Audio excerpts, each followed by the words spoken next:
આજના ડિજિટલ યુગમાં બાળકોમાં વધતી જતી હિંસક વૃત્તિ અંગે માનસિક રોગ નિષ્ણાતોએ ગંભીર ચેતવણી ઉચ્ચારી છે, જેમાં અતિશય સ્ક્રીન ટાઈમ, હિંસક ગેમ્સ અને ઓટીટી પ્લેટફોર્મ પરની બીભત્સ કન્ટેન્ટ મુખ્ય કારણો હોવાનું જણાવ્યું છે. સતત આક્રમક દ્રશ્યો જોવાથી બાળકોના માનસિક સ્વાસ્થ્ય પર માઠી અસર થાય છે, જેનાથી તેમનામાં ચિંતા, ડિપ્રેશન અને અસામાન્ય વર્તન વધે છે.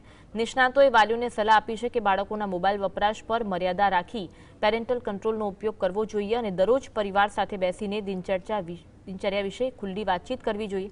બાળકોમાં ભાવનાત્મક જોડાણ વધારવું અને હિંસક વર્તન દેખાય તો તાત્કાલિક મનોચિકિત્સકની મદદ લેવી એ ડિજિટલ યુગમાં સંતાનોનું ભવિષ્ય બચાવવા માટે અનિવાર્ય છે.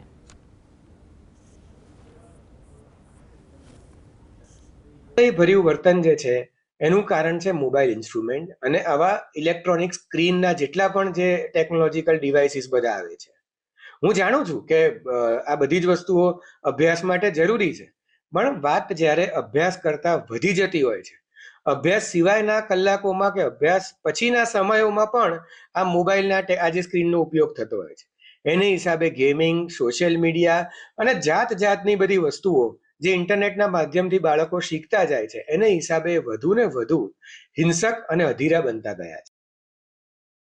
ફેક્ટરના કન્ટેન્ટમાં એ વસ્તુને નોર્મલ લાઈફમાં એ લોકો બતાવે છે કે જેનો બાળકના અસર ફરક પડે છે અને બાળક એનું અનુકરણ કરે છે.